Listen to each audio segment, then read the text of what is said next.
Hey guys, it's Sam for Digital Meat again, and this is part 2 of my object tracking tutorial. If you haven't seen part 1, I suggest you go back and watch that. I'll put a link to part 1 in the description of this video. Part 1 really dealt with the actual object tracking itself. Part 2 is really showing you how I built up my scene so I could get this result. So we've got some objects that animate in, and so that's more to do with the actual motion tracking side of things. And then we track the object, which is my test plate on the floor there. And as you can see, as I move that, my 3D objects move with it and animate and all the rest of it. And also we'll be covering the lighting and that side of things as well. Okay, so that's pretty much it, and then my objects come back in now that my arm's out of the way, and there you go, there you have it. Okay, so I suppose we should get stuck in straight away, really. First of all, I'm going to delete this plane. Now, if you remember, after we motion tracked, we went to the reconstruction tag and locked our solved data so we could create more points. Again, I'm not going to go over that too much, but we locked our data for the object tracker as well. If there were several objects you wanted to track, you could track one object and lock the solved data, then add another object tracker and track that and lock that data as well, so you can have independent objects being tracked in the scene. So this plane, I'm not actually going to need this. If we scrub through our footage, you can see that the plane follows my plane on the floor perfectly. And then when I pick it up, blah, blah, blah. Perfect. Now, I'm not actually going to need this plane because when my plate, if we just hide this for a second, is on the floor, we're going to be getting all the bounce light off the floor anyway. And when it actually gets lifted up, you'd think, well, you want kind of the bounce off of this card onto the onto my object and all that kind of stuff. But actually, I found the amount of light that it got from the bounce there was minimal, if any. So what I think I might do is actually just forgo this plane. In your footage, it might be a completely different scenario. So you know, where you can make it better and more realistic, I suggest you do, but I'm going to forgo that for the purposes of this. Right, okay, so first of all, what am I going to do? Well, I'm going to create a new scene because let's get that footage back up again. Right, so first things first, we want to create these objects here. So let's do that. In fact, if I come out my camera, yeah, I can do it in this scene. This is fine. Okay, so I've come out my camera. I'm going to create a cube. I'm not going to spend too much time on this. Actually, let's go back to our solved camera, and we can see this cube is actually huge. It's at the center of the world even. So let's make this 20 by 20 and see if that's a more manageable size. Yeah, it is. Even smaller, maybe. Ooh. So 15 by 15. I might even go 10 by 10. Ooh. Need another 0 on there. Yeah, I think that could be okay. Okay, let's leave it at 10. Okay, so to create my shapes, it was something that I just wanted to make a shape that was really, really quick. Also, something to note, you can see that, you know, if this is our ground plane, our grid, it may look like it's actually sat on the floor here. But as we scrub through, you'll see that it slides. It doesn't look quite right. And that's because it's not actually sat on the floor. If we come out of our camera, again, you can see that it's going through the floor. Now, the height and depth and width of this box is 10, so it actually needs to move up in the Y direction by 5 centimeters. I'm sorry, that's its size. Go to coordinates, move it up on the Y by 5, and now you can see that it's actually sat on the floor now. So when we scrub through our footage, it should stick a lot better. Yeah, that's fine. Okay, right, now to model this bad boy. what I'm going to do is turn that into an editable object by clicking this make editable button up here. You can also hit C, go to my select tool, go to the polygon tool, and I'm going to select all face. In fact, I'm going to control A, so I've selected all faces, and then go to the bottom one and control click. That'll unselect. So we've got them all selected apart from the bottom one, which is exactly what I want. Okay, so now I'm going to right click. And as you probably already know, that if you've got in polygon mode and you select polys and right click, you'll get, you know, all the options that relate to polygons and that kind of thing. If I was in points, I could select all the points and right click, and you get all the options related to points. So it's just something to note there. So anyway, go back to my polygon selection. I'm going to right click. I'm going to say extrude inner, and then I'm just going to pull that into, so I've got a little bit of an offset there. And then I'm going to right click again and say extrude, and then I'm going to extrude backwards. Now you can see that we've actually we're seeing the back face of this poly, so you want to be careful of that.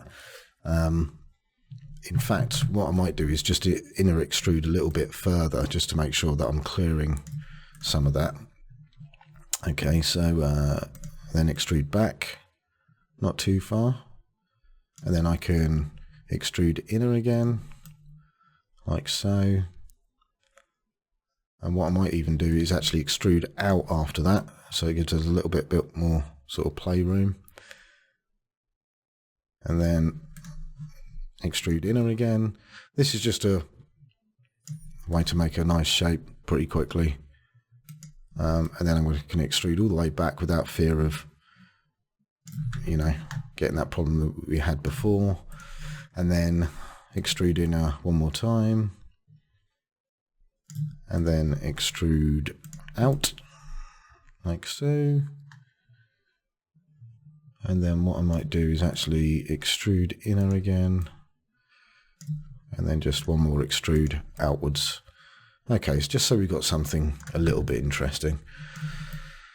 Okay, what I might also do is turn this motion tracker off.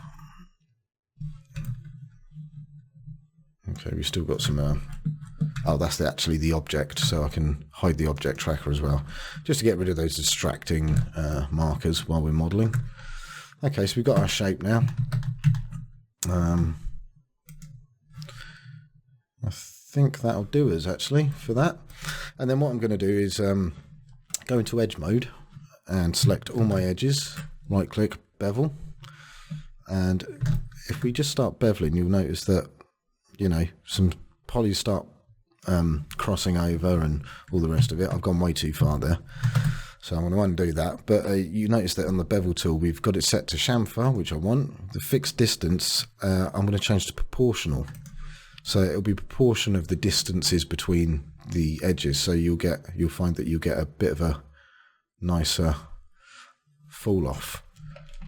So you can see that, you know, you can, you know, still go over. But I'm going to put it to something, let's see what I can get out of this. Something proportionally okay. Maybe something like that. And then I'm going to up my subdivisions so it just sort of rounds off my corners a little bit nicer. Okay, that looks all right. So I'm going to come out of that, go back into my tool here, and you can notice that, you know, we're getting some... we're getting edge breaks on it. So if we go to the Fong tag of our cube and it says use edge breaks, we'll take that off. You can see it kind of smooths out a little bit more. Let's see if it has got an angle limit. Okay, but for our purposes that'll do fine. Okay, so let's go back into our solve camera then, and as you can see the background appeared as soon as we went back into that, and we've got our shape. So that'll do us fine, and it's obviously sat on the ground as well. So what do I want to do with this? Okay, I'm going to bring the cube down the bottom here just so all the other elements are at the top there. I'm going to make a few materials, so I'm going to double click in the material part here, and I'm going to what am I going to do? let's just make some materials, some random ones. Okay, so for the color of this one, we'll have a red. You know I like that. In the reflectance, we're going to remove the default specular. I'm going to add a GGX, and as usual, I'm going to choose a dielectric for now, and the preset, let's go for water. That's fine. And we're going to name this red glossy. Okay, cool. And then we're going to copy this, hold control, drag your material to the side. We've got a duplicate of it. We're going to change this to something else. So let's call this yellow glossy. That's fine. I'm going to choose a yellow color, something nice and vibrant like this. Yeah, that'll do. Tone it down a bit. Maybe something like this. Pardon me. I'm going to copy that again. Call this one orange. And sort of rain it into this area. Yeah, that'll do.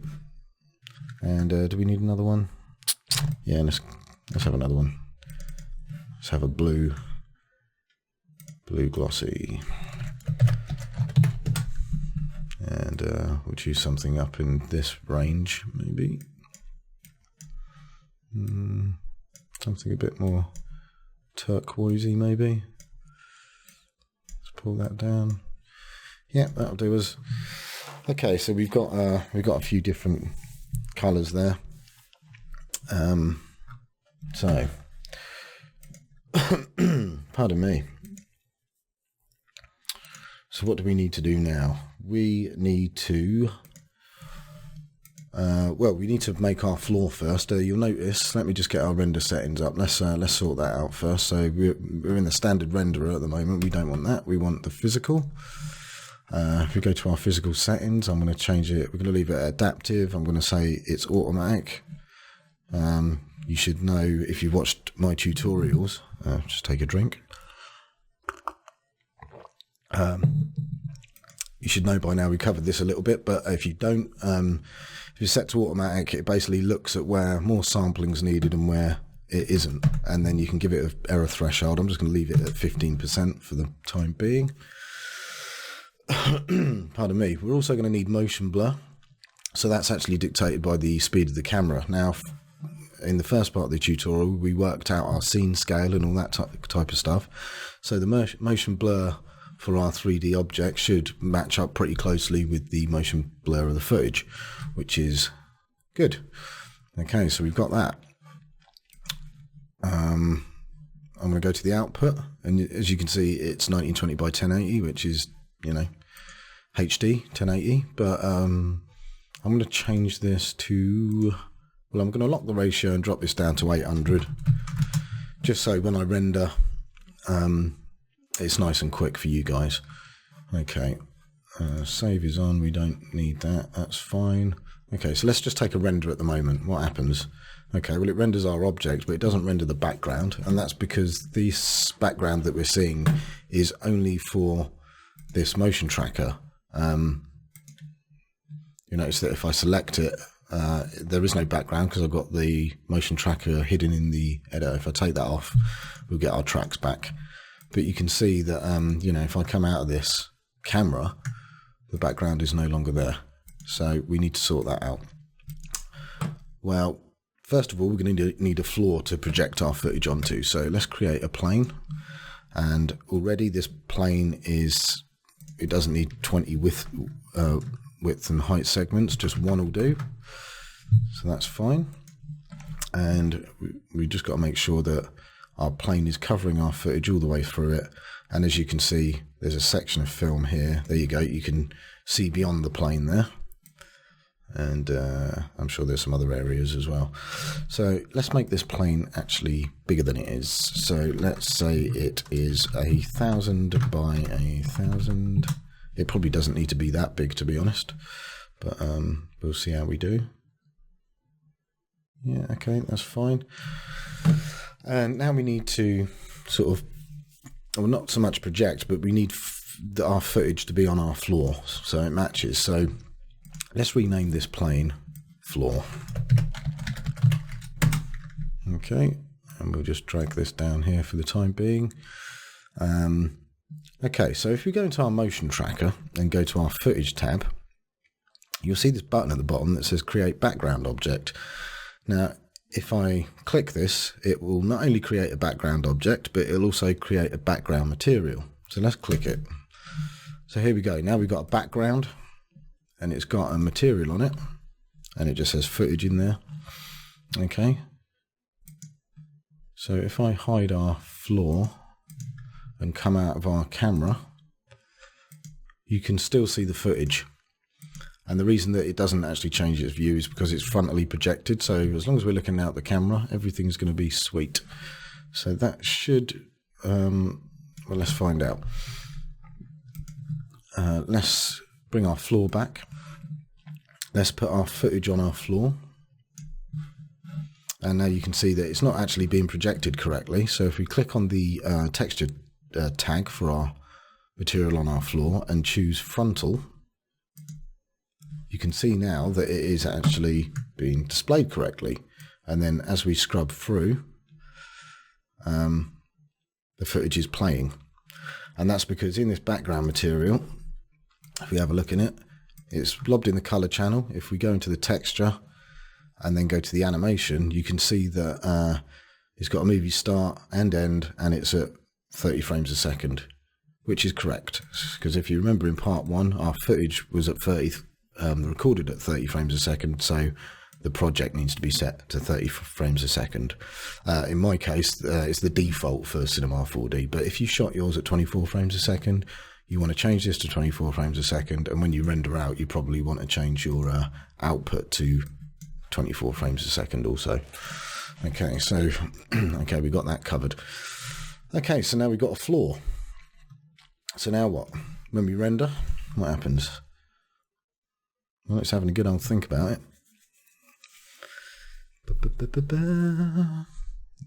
Here we go. Okay, so we've got our floor, but you can see distinctively that our 3D object doesn't really look like it's there. So what I'm going to do is I'm going to light this via global illumination. So if you go to your render settings, go to effect, global illumination, and then in this tab, I'm actually going to leave everything at the default settings for this. Obviously, you can tweak it. I mean, you could do a brute force method like QMC or something like that for a more accurate solve. But for the intents and purposes of this tutorial, that'll do fine. So I'm going to leave it at that. So let's render now. Okay, what are we going to get? Not a lot. Because even though GI is turned on, we've got no light sources in the scene. And we've got no HDRI to crap out photons from. So there's no light sources in the scene, so we need a light source. So if I had a sky object, I'm just going to drag it down here underneath background. If I had a sky object, the sky, actually, if I come out of this and turn off my background, you can see that the sky, what is that? Oh yeah, the floor. I'm looking right at it. You can see the sky actually has, if I turn it off, yeah, so this is the normal view of Cinema 4D, and if you turn the sky object on, you can see it's like this blue kind of thing. Now, I think by default it actually does crap out some kind of light quality, so let's go back to our camera and render and see what we've got. Now you can see the samples collecting, very dark. Okay, see what I'm talking about. So we're getting a bit closer. Right, now I want a material on this sky, so I'm going to create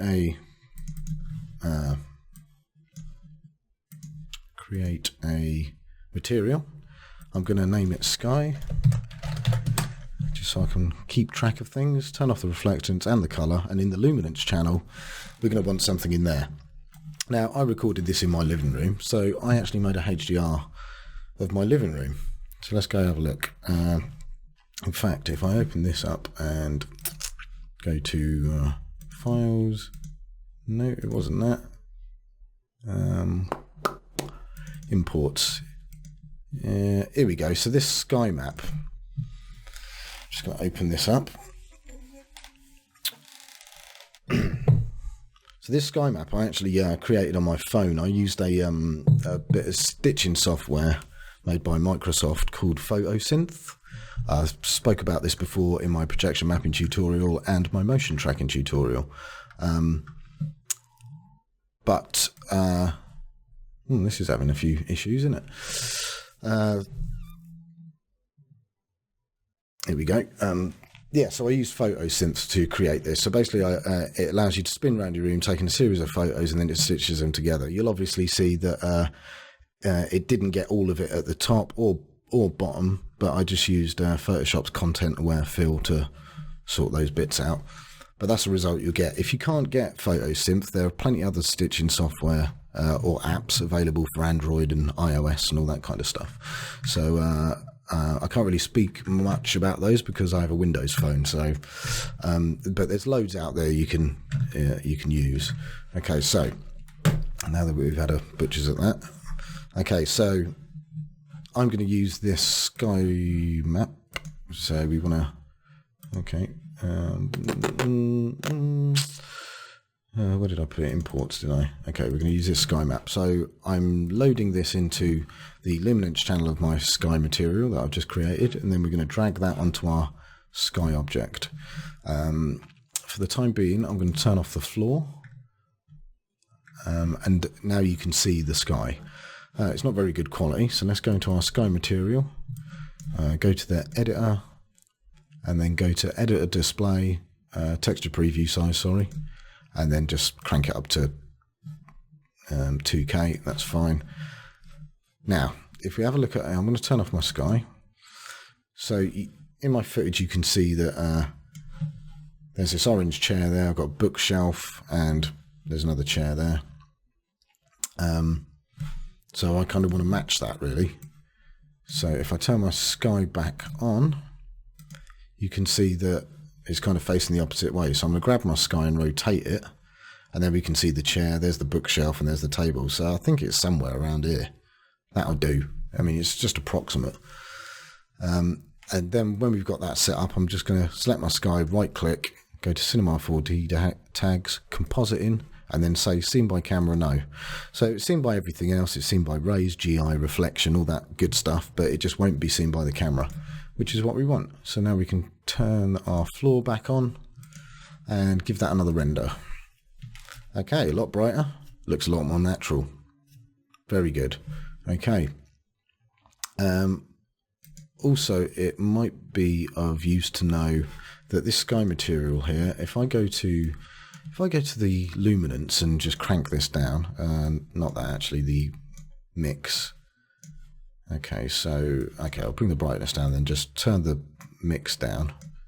Okay, and then render. You can see that the scene's going to be a whole lot darker. Okay, including the floor and everything else. But you'll notice that if I right click on the floor and add a compositing tag and then say composite with background, because we've got this background thing in here, and then render again, you can see that the floor actually comes out a lot brighter, and it's just the 3D object. So really the floor now is trying to match the background in terms of brightness and color and all the rest of it. It's just this that's been affected by the GI, which is probably something we want. So instead of applying this compositing tag to everything in the scene that we want to be composited with the background, you know, every single object, what we probably want to do is actually go to create object null. We'll create a null, and I'm just going to call it static scene objects. There we go.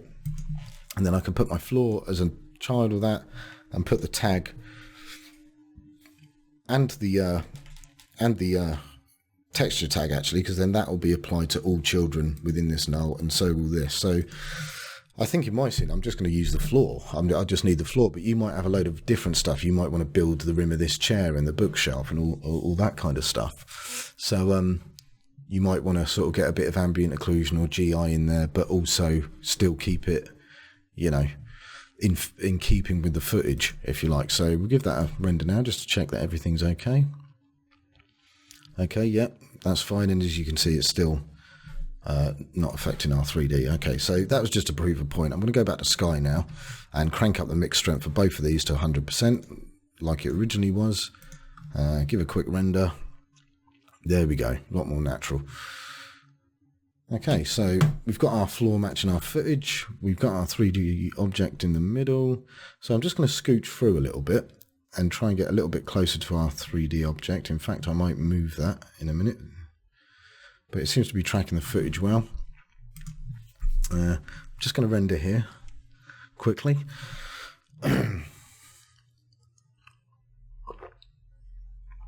Oh, lovely. Oh, it's taking its sweet time there, isn't it? Okay. Right, so you can see that it's... Oh, you can see the motion blur there. It's nicely fitting in with our camera movement. So you can see it's out on the floor, but it doesn't look very grounded. So what I might be tempted to do is add a little bit of ambient occlusion. So let's do that. Let's... well, first of all, let's... Because we've got a nice shot here. I'm going to move my object back slightly so we can just... see its interaction with the ground a little bit better. Okay, let's try that.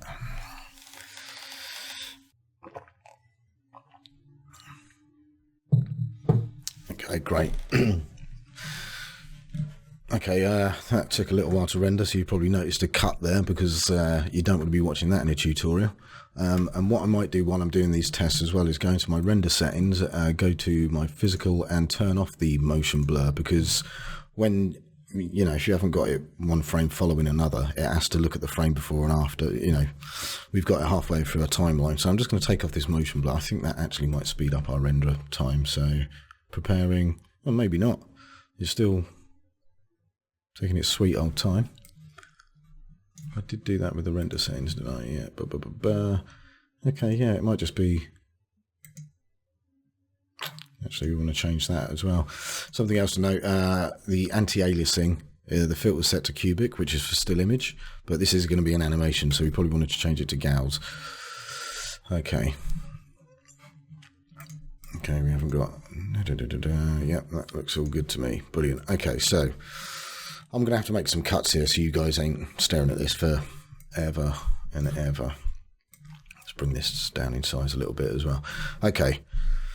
So that's our picture viewer, and that's regular. Okay, that's without ambient occlusion, and you can see there is a little bit of darkness collecting underneath, but I think we can make that way more prominent. So let's open up our render settings, go to effect, ambient occlusion, and I'm just going to leave it as it is for the time being. Probably make a cut here.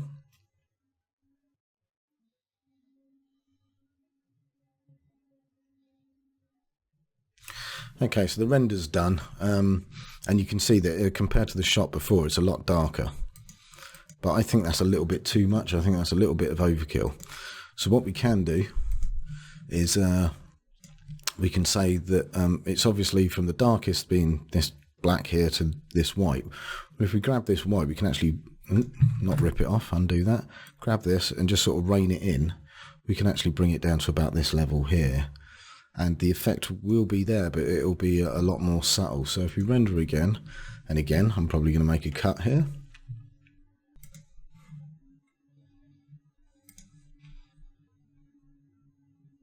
Okay, so that's our render done.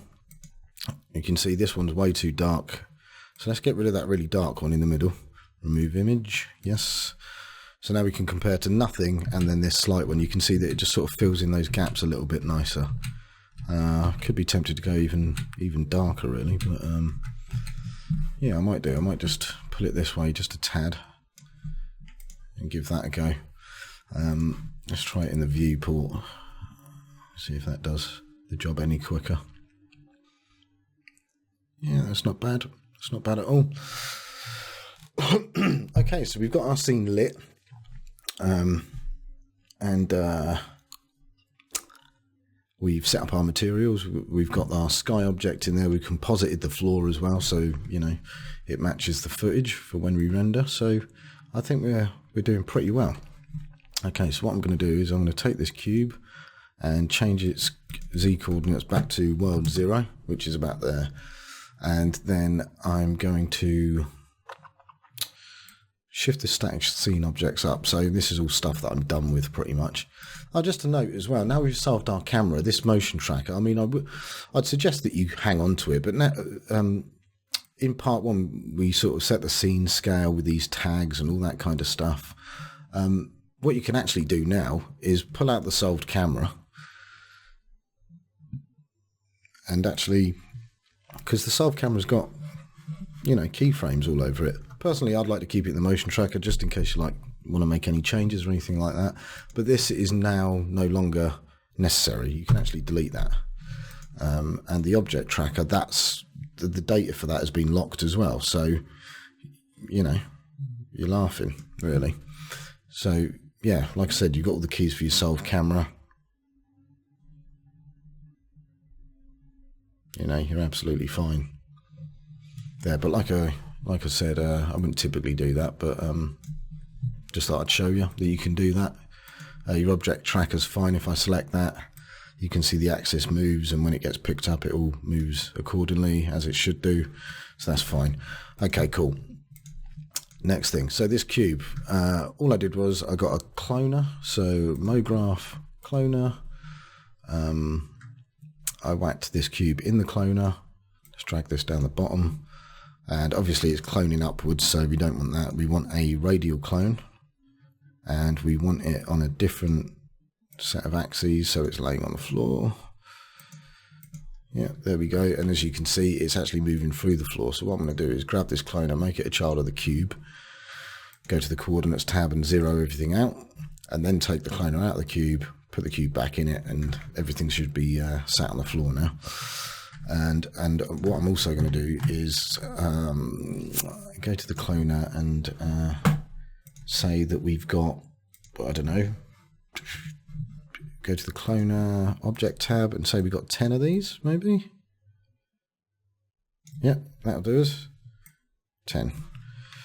We can maybe do more. Okay. So something like that. And I'm going to give this cube a colour, red.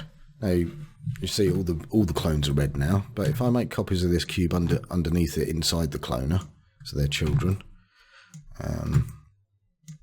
let's make 4 copies because we've got 4 colours, and get rid of all of this. Not the first one, so we'll give the first one red, we'll give the second one yellow, and we'll give the third one orange, and then blue. But you can see the way that they've been coloured is quite uniform. So if you actually go back to our cloner, you can see here that it says clones iterate. We can actually change that to random, and it will randomise how these colours are distributed. Well, actually, it randomises these 4 cloners. But we can also, if we go to the bottom, you can see this offset seed. You can actually, it's not offset seed, idiot. It is, sorry, put that back to random. It is this seed here. So if we flick through this, it'll be a different seed of how it randomizes that color. So yeah, I'm just going to stick with that. It's not really that important. So there seems to be a lot of one color or the other. There we go. That'll do. Okay, so this cloner, the radius I think is a little bit too wide, so let's suck that in. And I've got a count of 14, so let's bring that back down to 10 and adjust the radius so, you know, it fits in the right place. Also, I'm going to grab this cloner and make sure that it's actually center. Now notice I'm not moving up or down, I'm just moving across there. So now it's the center of our thing. Okay, so if I was to render now, we've got all our lighting info in there, we've got a bit of ambient occlusion, and you know, this should look pretty okay. Okay, that doesn't look too bad. It's taking its sweet time to render.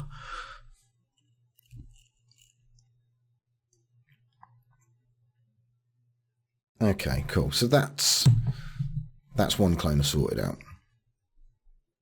So what I'm going to do is I'm actually going to copy this cloner. First of all, I'm going to I'm going to name this inner circle,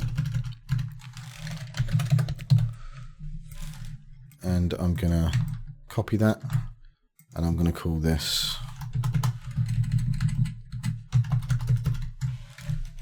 outer circle.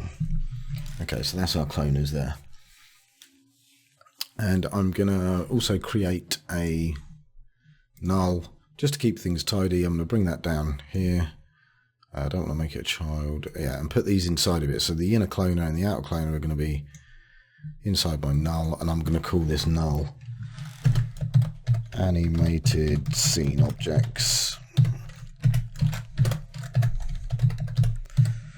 So they're in this group now. So if I move the group, they're all, you know, going to move together, kind of thing. What I also want to do actually is take these out, make this null a child of this cloner, just temporarily, just so I can zero it out to its coordinates, if you like. So it's in the center of that thing. Drag it back out again, and then I can make these two a child of it again. Okay, so now it's in the middle of both of these.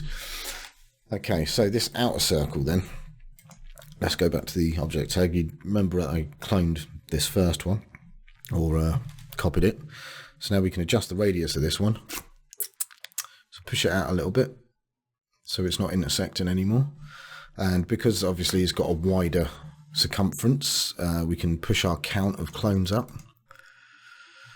And we can also change the seed so the colours are more varied for this outer one. Let's have something with a bit more blue in it. There we go. Something like that. Give that a quick render, see what it looks like.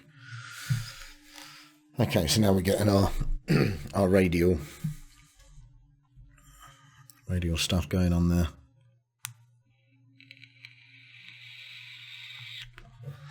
And again, it looks pretty good. We're doing all right.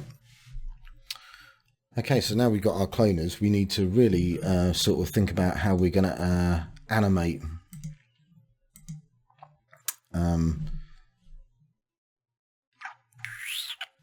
some properties of these cloners, because obviously in our footage, which I did have somewhere,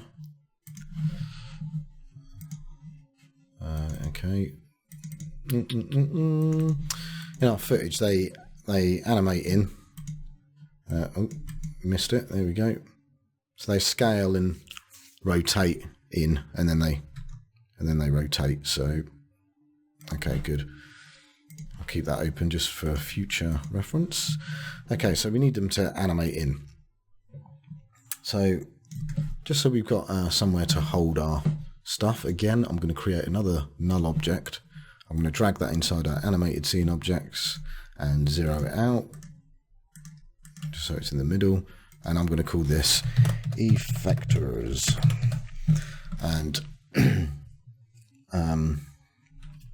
this is going to hold effectors that are going to affect our clones. So the way I did this, it's really cheap and simple, but if we go to MoGraph, go to effectors, in fact if I select both my clones, it'll actually get put in this effector field automatically and I won't have to drag it in. So if I select both of these, go to MoGraph effectors, and then go to the, what do I want? I want a plane effector, I think. Okay, and you can see our clones have disappeared, so this effector is obviously affecting our planes. So what I want to do is I want to decide what our plane effector is affecting. So is it going to affect position? No, I don't want position. I just want it to affect our scale. It's going to ask me, you know, scaling the X, Y, Z. I'm going to say uniform scale, and I'm going to say -1. So that is basically them disappeared. Okay. And the other parameter that I want to affect, so I'm going to turn that off for a moment, is the rotation, and I'm going to say 90 degrees for that, 90 degrees for that, and 90 degrees for that. So it's gonna, you can see everything's rotated now. And I'm going to do the scale. And if I go to the fall off, we can define a shape for which this effect falls off at. So I'm actually going to choose a cylinder, and you can see here that now we've got the cylinder object that has a fall off. Okay, so what do I want to do? Well, in my original footage, you have a weight for this fall off. So at 0%, they're there, and if I crank this up, you know, it gets bigger. Now you notice that this is at world 0, it's not actually centralized. So what the plane is in this effectors thing. So if I go to the coordinates of the plane, I can zero it out to its parent, so which makes it sort of more in the middle, and then go to the fall off. You can see that this effect is you know, it's doing what it's meant to do. I'm actually going to, there's an invert button here, I'm going to invert this. So at 0, it makes more sense actually. At 0, the size of the objects is 0, and at 100% it's 100%. So that kind of makes more sense to me. You can see that these ones at the edge aren't quite, you know, they're not quite finished their rotation. They're not being engulfed by the size of this.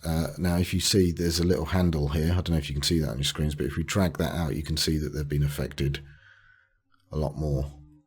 So, and now they're fully out. So now 0 to 100 actually means the whole lot. Okay, cool. Excuse me. What I might do actually, I wonder if I can actually size this. I don't think it matters for the purposes of this.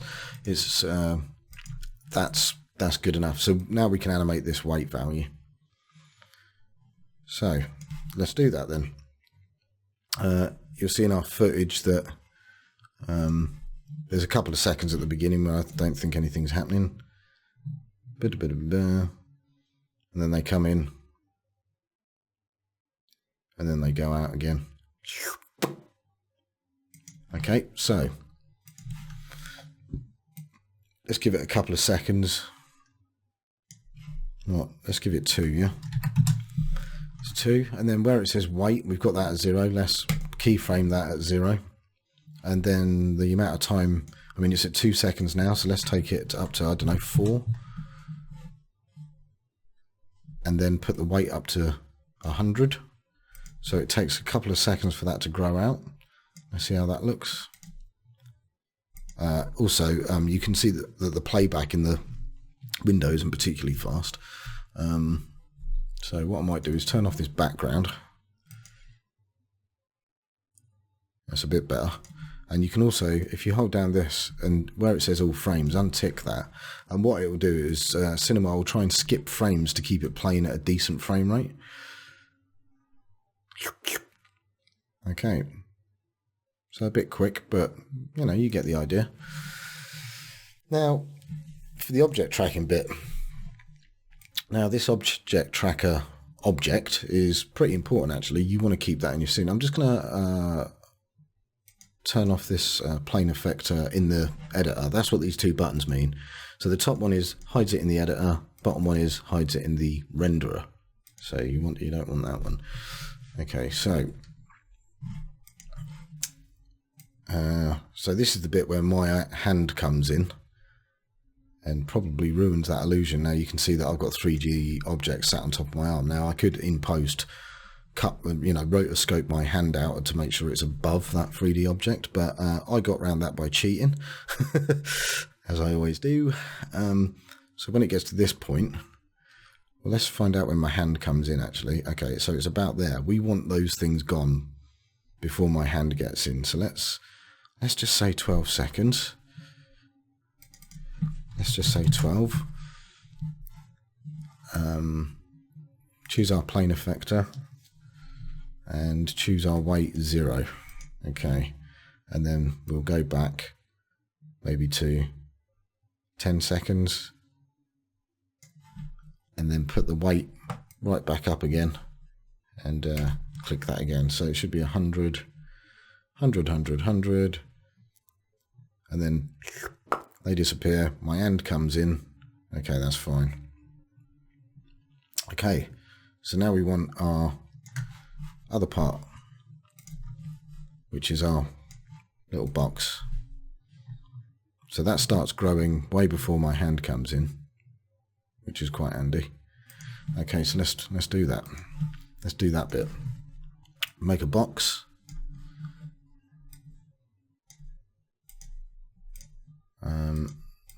Let's make sure that its size is around 10 by 10 by 10. Okay, that's fine. You can see that it's going through the floor now because we've got a floor object. We don't actually need to worry about that too much because this cube is going to go under our object tracker. We've hidden it, so that's why you can't see it. So yeah, the cube's underneath the object tracker now. And in fact, I'm going to create another null to put under the object tracker, just so we haven't got a long list of stuff, we can fold it up. So I'm going to call this cube my base, and I'm going to, with my null, I'm going to zero this null out, and then I'm going to zero out my base to the null as well. I'm also going to zero out the null's rotation, which in turn bleeds through to my base, so that's good. So we don't need this box to be this thick. So we go to the object, we can say that it's maybe not 20, idiot, 2 centimeters high in the Y direction. That should do it. So I'm just going to stick that through the floor. Maybe a little bit smaller, actually, just so it fits a bit more nicely in our little. Yeah, that's a lot better. So that'll do us, I think. Okay, so the height maybe 1.5. I don't mind if it's sticking through the floor or whatever, because well, I suppose it doesn't really matter. Let's call this 2 centimeters, not 20, 2, and then I can put this up by 1, so it should be sat exactly on the floor then. And then what I can do is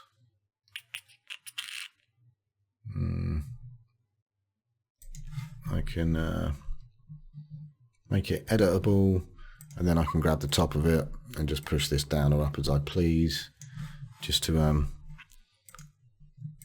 you know, get it looking the way that I want it to. Okay, yeah, that's good. Right, I'm probably not going to go into all of this because I don't want to faff around too much, but I think it should end up something like that. Let's just have a look at this object quick. Yeah, that'll do. So, what do we want to do now then? Well, I probably want to grab these 4 edges and bevel them just so it looks nice. It's set to proportional from earlier, so I'm going to go back to fixed distance, and then we've got a nice chamfered edge. Fong break rounding, no. Okay, so now we've got this object as we'd like it. We can go back to this view. I'd say the base probably needs to be shifted forward slightly just to hide that line, and maybe a little bit this way as well. Yeah, okay, that'll do. I'm quite happy with that. I'm also going to copy one of these this red gloss texture and rename it black glossy, or even black base. And I'm going to bring this down. Now, I'm not going to bring it all the way down. Oh, I'm in the wrong channel there. That's the luminance channel. It's not even on, so it doesn't really matter. But I'm going to go to the color, and I'm going to bring this down to almost black, because you you know, nothing in the real world is actually black. So if we put this down to white and then bring this down, so it's sort of dark grey maybe. You know, nothing's jet black. I mean, there are special case materials, but that are pretty close, but nothing that's black. Okay, so now we've got this in here. Let's give it a rendering test. Now you see from the sky that I created earlier from that stitched image, we're actually getting some reflection of the ceiling that doesn't really exist. It's just reflecting that sky that I put in the scene. If you remember rightly, you know, we hid the sky from camera, but it's still not hidden to reflection, GI, all that stuff. So that's why we're getting this nice reflection on it. Okay, so really what we want to happen now then is this sizing up. So let's have a look. So it sizes up, something comes out the middle, and then it sizes up again, I think. Yep. Okay, cool. So let's do that. So these start to disappear. Maybe I'll start the sizing up at 10. Okay, let's do that. So at 10, we want the size of this thing to be 0. Okay, so the base. Now this is something really important to note. I've got my base selected. If you look down here, you can see the size is 9 and some, you know, all different sizes. But if I go to actually scale, the scale of this object is still 1. You always want your scale to be 1, okay? And if you want to animate scale, you need to change your mode. So, and that is if I go up here and hold down. So that usually this, you know, if you're in like polygon mode and you want to go back to your modeling mode, you click this button. But if you hold it down, you can see that there you've got this object mode with a little animation sort of reel next to it. Now this is the mode that you want if you want to animate scale. So I'm going to, you know, tell this that 10 seconds that the scale, I'm going to, actually I don't want to do the scale. I want to select this and actually at what frame do I want it to be that size? Probably, let's have a look at the footage. So when does it get to being, you know, that big there? So it goes do-do-do-do-do, and it gets to about there, and then the hand comes in. Okay, so that'll be about, so my hand comes, okay, so let's just say 12 seconds then it reaches this scale. So 12 seconds, I'm going to turn off parameters, rotation, and position, and just leave scale and set a keyframe. Okay, we've got one. So then I can go back to 10 seconds. In fact, I can just input that there, and then I can animate its scale again. But what I'm going to do is select scale, okay, and then 0 all of these out. So now I can keyframe all of those options there, and now when I play forward, it should grow. Okay.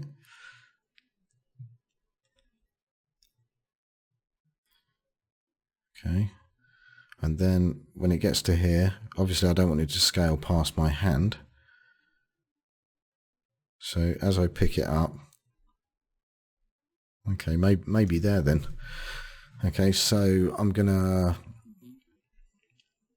keyframe my scale again there, and then as I slide my finger across, I'm gonna have it scale up. Not in the Y, just in the X. 174. See if we can match that this side.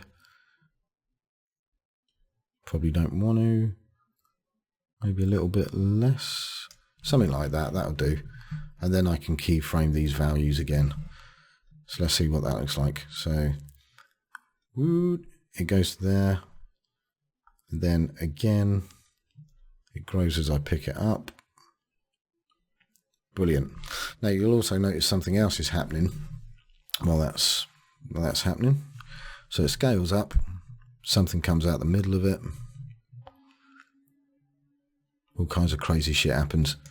Okay, so the first thing that happens is this sphere comes out the middle of it. Okay, and you'll notice that the sphere, as it travels through, it's actually growing in size as well. Okay, so let's get that going on. Right. So we're going to need a sphere, aren't we? So I think that should probably be coming out about there. Okay, so first things first, let's get ourselves a sphere. Let's get it around the right size. Okay, something like that. Let's make it a let's call this bumpy sphere. If I could spell properly, that'd be good. Okay, I'm just going to put the display onto ground shading lines. Now you notice that this kind of sphere, in fact, let's just zero this out so we can see what the hell we're doing. Let's choose that. Coordinates, zero out the coordinates, bring it up a little bit. Okay, so you can see that the type of sphere this is, you're going to get some pinching with the polys at the top. Now we probably don't want that for various reasons, and to show you why we don't want that, I'm going to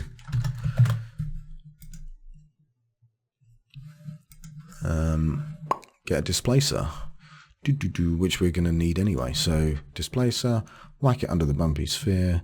Just for argument's sake, I'm going to zero this out as well, just so it's in the middle of our bits. We don't need to see it, so I'm going to turn it off in the viewport. But now we need something to display. So if we choose the displacer, go to the shading tab, you've got this custom shader. It says, what's your shader? So if we click on this and choose noise, and then go to the noise and make the scale, I think the scale needs to be a little bit smaller. Let's have a look.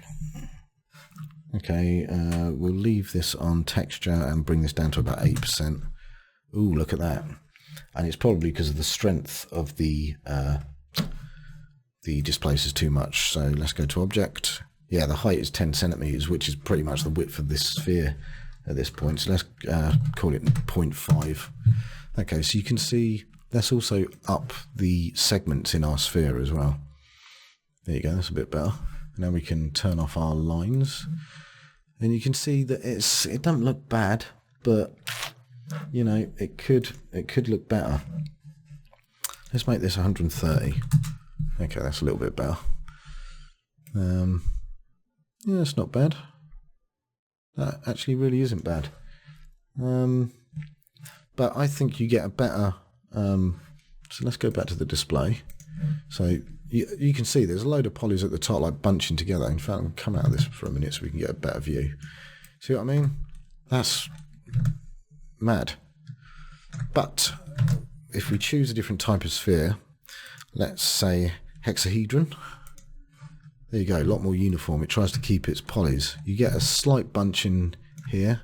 You can kind of see the intersection there, but much better. Not so many seams. So let's go back to our camera. So we've got this black base, and we're actually going to change the texture on this. So I'm just going to copy this and call this, let's call it planet, because that's what it's sort of meant to be. And then we'll put that on there. So there we go. Now we want our planet to animate out of our base. So once it gets to this stage, I think in our video, that's what happened. So it grew up, came out. Let's go back a bit. So the base grew. Come on. And as soon as it got to that point, the sphere started coming through and, you know, saying hello. So let's go back to this then. So let's just say at this stage, not only is the can we get rid of our floor? You know, we need that, don't we? So this needs to be through the floor pretty much at this point, and not as big either. So let's decide when this should be this big and, you know, where it should be. So Okay, that's when it's going through. We probably want it hovering just above, maybe, somewhere like that. See what it looks like further down the road. Yeah, it's all in shot still, so that's good. Oh yeah, you can see that going through the floor. It just sort of shows that our tracking was slightly off there at the end. But we can do a clunge to fix that right at the end. We could even cut the footage off before it gets there, so it's not too much of an issue. Yeah, okay, so that's going to be good for our sphere. So it grows, that's when it starts coming through, and then we can say at 14 seconds, let's say at 14 seconds it's reached its ideal size. Okay, so this planet then, this bumpy sphere, at 14 seconds its radius is 4 centimeters. And then if we go back to where this is, so 12 seconds pretty much. So let's say 12. We can say that its size is actually 0. So it's non-existent. And it's only going to start coming through the floor at that stage. So its radius is 0 there. It grows. Ooh, that's lovely, that. Okay, so 14 seconds is what we decided, wasn't it?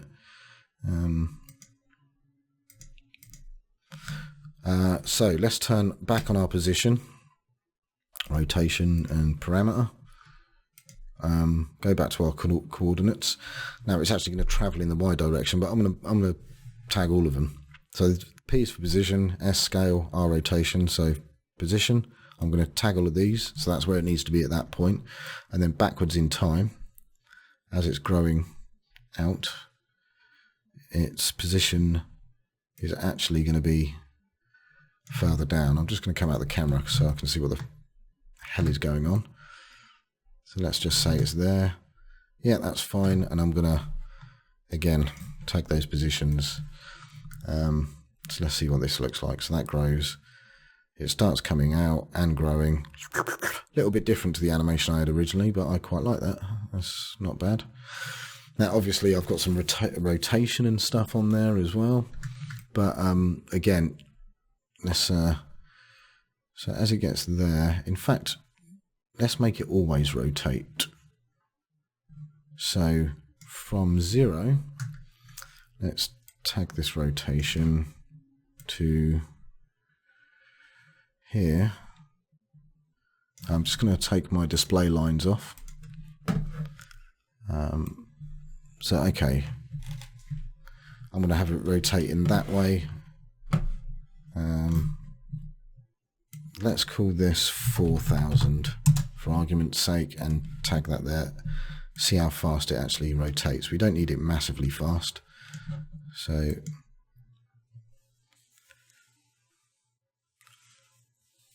okay, I think that's probably a little bit too much actually. So let's go there and say it's 3,000 degrees. And also, I'm going to right click on my bumpy sphere and say show tracks. And it's because the rotation, we want it to be linear because it's got a curve on it basically. So it's going to, you know, speed up at the beginning and then slow down at the end. We want it to be linear all the way through. So now hopefully it will look a little bit more, you know, we won't get that speeding up and slowing down. It'll always be spinning at the same rate. There we go.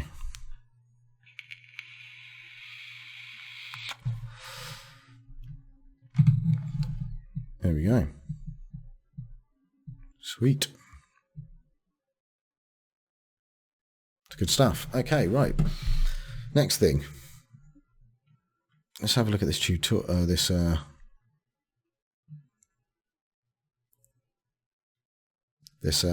base texture. So okay, this grows up to there, and then as the thing comes up, I think when we get to that 14 mark there, okay, so let's go 14, and we're going to need to take our base footage there. So we've got a colour and reflectance on there, but I'm going to activate the luminance channel. That obviously makes the whole thing completely luminous, which we don't want. And you can see that there. So if I go into the texture and say gradient, and we're going to want a, so we've got a gradient here. If you click into it, we can say that we want it to be circular.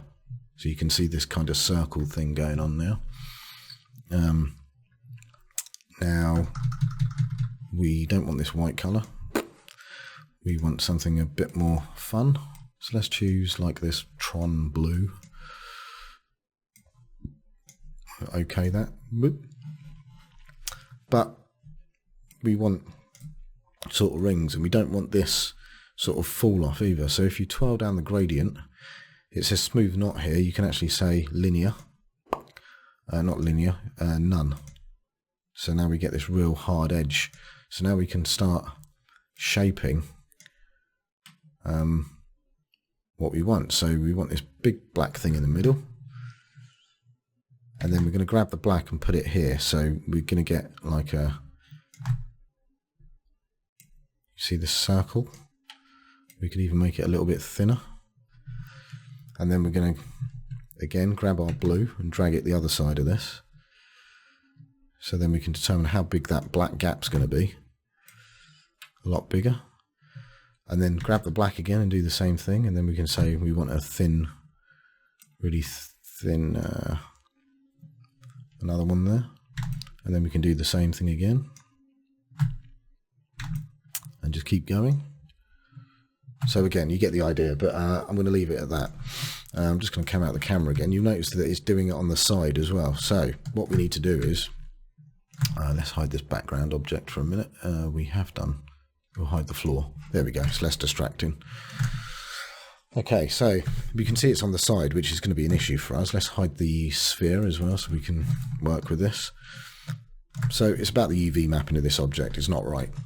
So if we select the tag for our bumpy sphere, you can see it's UV mapping. If we change this to flat, it's pretty much the same thing. Flat. Cylindrical. Oh, it's because I'm changing it for the wrong thing, idiot. Okay, it's not the bumpy sphere, it's the base. So if I choose this and change this to flat mapping, you'll see that it all disappears, and you're probably thinking, what the hell's going on?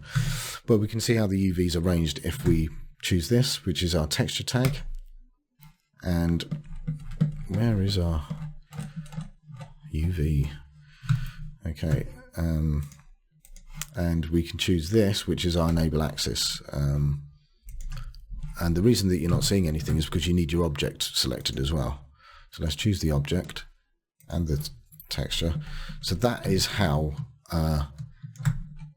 when it's flat, that's how it's arranged, which we obviously don't want. So what we need to do is, so we've got these selected, the texture and the enable axis. Pardon me. If we haven't got enable axis on and we start trying to move this texture tag, some weird stuff starts happening, especially when you start scaling. Look at that. It's not scaling uniformly, and the controls are backwards. But if you've got this selected, you can actually scale normally. So that's why I like this selected and the texture tag. So first of all, we need to rotate it so this is actually sat flat. So I can rotate it, hold shift, and it will snap to 10-degree increments. Oh shit, which it didn't do then. So hold shift, and there we go. You want it at 90 degrees. And then if we zoom in here, we can then grab the scale tool, scale it in. There you go. So we can bring that right up to the edge. And yeah, that's pretty much how I want it. So now we can go back into this. We can go to model mode again. So everything should be back to normal. We can go back into our camera, turn the bumpy sphere back on, turn the background on, turn the floor back on. Let's give that a quick render.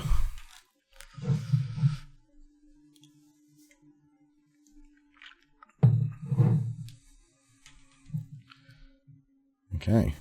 So not only are we getting, because it's in the luminance channel, that's actually contributing to the GI in the scene. and it's also getting some nice reflections on the bottom of the bumpy sphere there. Okay, brilliant. Now we need to animate it like we did in our video. So you can see that that is actually animated when this thing comes out, and the quality of that goes up. So easy enough to do. That thing comes out, then the brightness of that goes up. So let's just say 15 seconds. That's enough. So this texture needs to be animated. We only need to actually animate the luminance channel of this texture. So what does that do? Okay.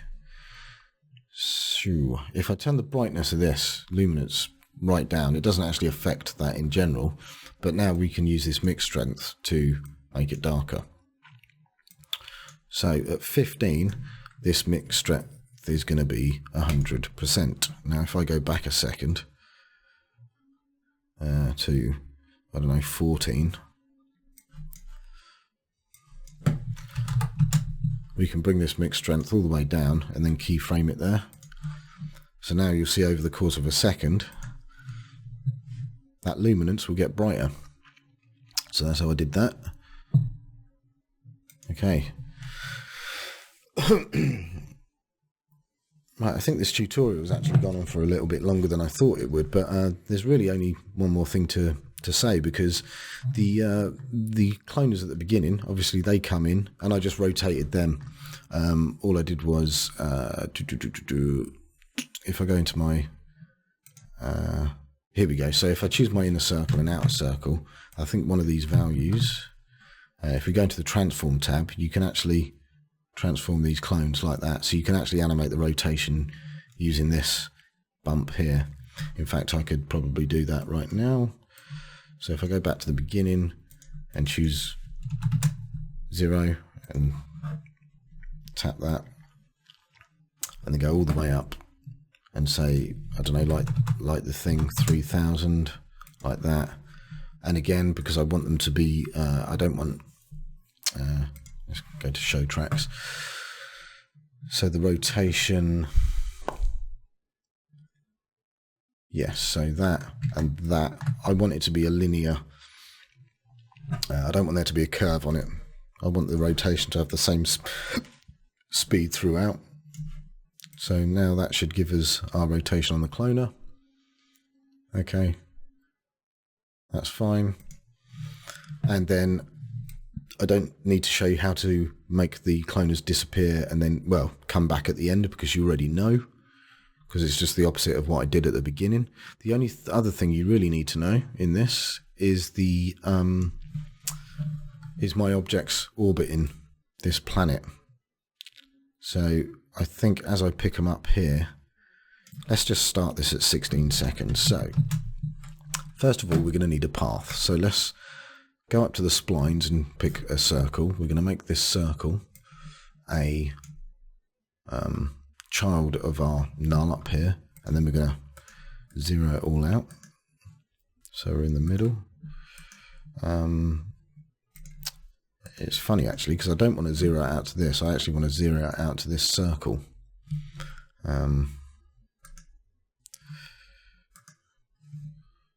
Yeah. Yes, I do. Now, is that circle rotating with it? It is. So that's good. So now, all I have to do is choose the radius of this circle. And it's obviously not going to be that. You can see it's also been displaced as well, which is quite funny. So I wonder if the order of this matters. Nope. Displace. Yeah, okay.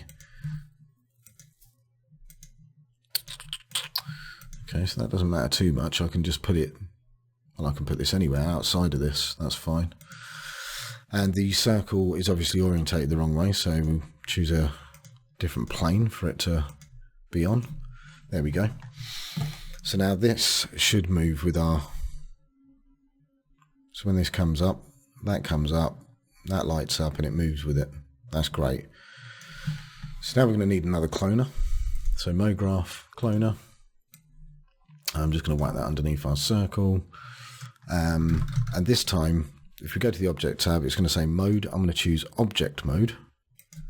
And it's going to say, what is the object? And the object is this circle. So that's its path, if you like. But now we're going to need something to clone. So I'm going to create a sphere. I'm going to make it very small. It doesn't need that many segments because I'll leave it as it is for now. But let's choose 0.5 as a good size. I'm going to make this sphere a child of the cloner. So now you see they're distributed along this path now. But what I am going to do is, just to make it a little bit cleaner, I'm going to create a null. I'm going to put that null as a child of the bumpy sphere for a moment, zero out its coordinates, then bring it out of that and zero out its rotation. And then I'm going to put my and I'm going to call this orbing bodies. Okay, and inside of that I'm going to put my cloner, which zero that out as well, so at least it's in the middle of everything. Yep. Okay, good. And that cloner is going to be, so it's fixed clone, object is circle, there's no rail, we don't need to worry about that. Rate, I'm going to put this up to maybe 15%, something like this. So rate will actually say, well, what rate do you want this to spin at? Yeah, something like that, that'll do. Now, obviously, we want our count to be a little bit more than what we've got here. So let's crank this up to something like 100. Okay, now you can see that that's populated all of that, and they kind of sort of like, well, they're not really, they don't look as they should, let's say. So I'm going to choose this cloner, go up to MoGraph, Effector, Random Effector. You can see everything's blown apart. I'm going to put the random effector in my orbit and bodies thing here. And again, zero out the coordinates. You don't need to, but I just like to keep everything nice and clean. I'm also going to hide it in the viewport. But at least the axis is there. You can see that you've got it selected. Okay, so for our random effector, what do we want to do? We want to transform. So in the what do we want? It's in the parameter. We want to offset its position slightly. At the moment it's 50. That's no good, it's too much. So let's do that. We also want to add some variation to its scale. So if I choose scale, uniform scale, and then choose 0.5, so it will vary its size by 0.5. And rotation, I suppose it doesn't really matter too much. No, it really doesn't. So that's not going to matter too much. I'm going to select my clone again, and I'm going to go to MoGraph, Effector, Push Apart Effector, because you notice there was an intersection between them. I'm just going to turn that off and come out my camera. So I have done a tutorial already on the Push Apart Effector, but we're going to use it in this. So you can see there's some intersection going on there between our clones. So if I turn the Push Apart Effector on, I'm going to drag that into our, our list of stuff. And obviously the radius is too big. So if I go to the radius and drag that down to something a lot smaller, well, to 0, you can see that now it's as if it, it was turned off. So now let's start upping this radius. Right, well, obviously 1 centimetre is too much. So let's try 0.1 of a centimetre. That's not enough. So let's go halfway, 0.5. Okay, well, it looks now like we're not getting any intersections, which is pretty much what we wanted. Which also means that I think some of these are actually a little bit too big. So actually, I'm going to change the size of my actual sphere to maybe 0.3. Yeah, that looks good. Go back to my camera. And then I'm going to also, in the random effector, it's pushing out in not only the Y direction, but the X and Z. So I might actually bring that down a little bit to 0.4 for both of them, just so it's not so, maybe 0.3 actually, just so it's a little bit tighter. And I can also up the count of my clones now because I've got the push apart. So let's just up that. Yeah, there we go. And again, I think the random effector, that could come down a lot. So let's try.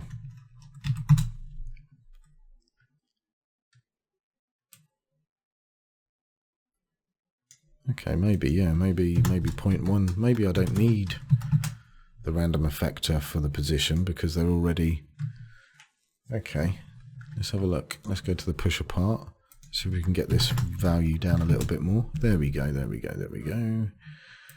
So let's come back out and try and sort this out a little bit. Well, we are going to need that random. Yeah, just to make things a bit more interesting. Okay. And then with the push apart, let's make it a little bit bigger.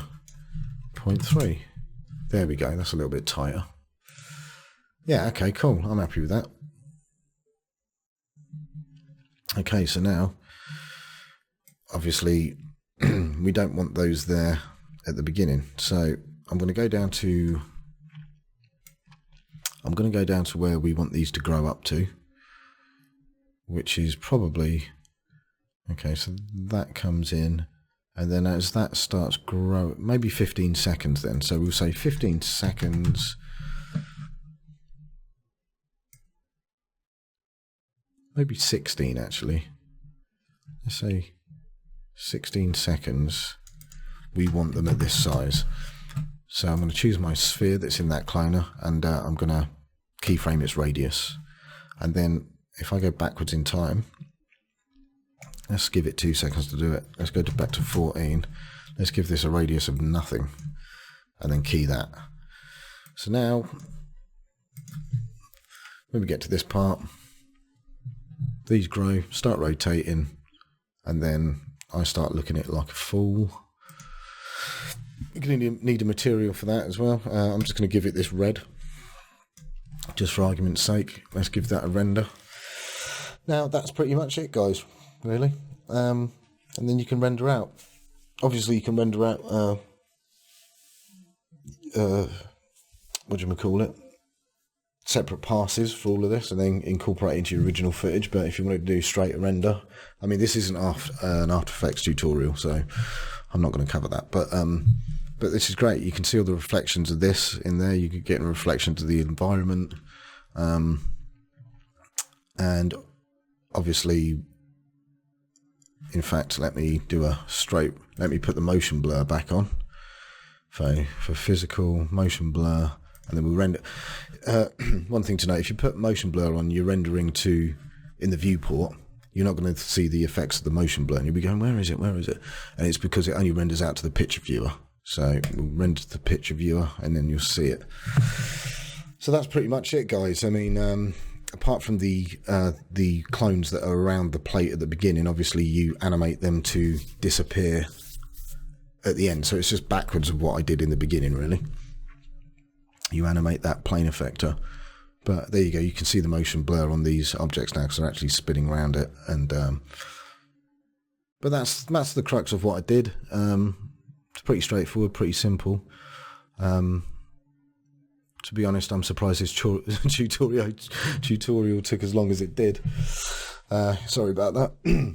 Okay, so that's pretty much it. As always, check out the Facebook page, Digital Meat, and the Twitter. Also, if you could donate, that would be brilliant. It helps keep the website running, which is becoming a bit of a struggle at the moment. And also, if you want to get some bang for your buck, I've got a merch store as well with some t-shirt designs and that kind of garb. I'll put links for all of that stuff in there, including the Patreon and whatever else. Okay, cheers guys. Thanks for watching as always. Hope it helped. Bye.